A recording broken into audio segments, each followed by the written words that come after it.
খাগড়াছড়ির পানছড়ি উপজেলায় United people's Democratic ফ্রন্টের সদস্য মোহাম্মদ ইমন হোসেন গুলিবিদ্ধ হয়ে নিহত হয়েছেন।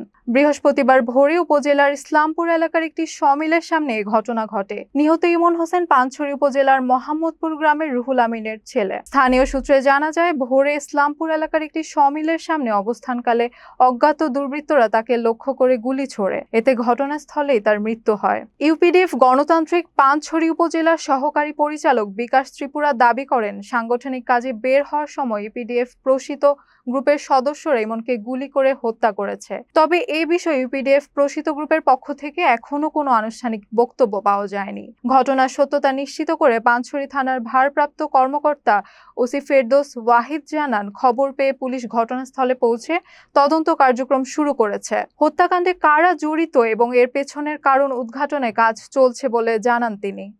আজ সকাল 6:15 দিকে মোবাইল ফোনের মাধ্যমে জানতে পারি, পানছড়ি থানাধীন ইসলামপুর নামক স্থানে একজনকে গুলি করে সন্ত্রাসীরা হত্যা করেছে।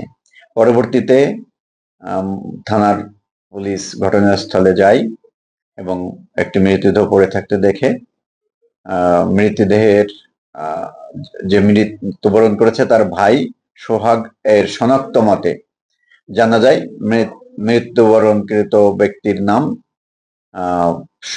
ইমন।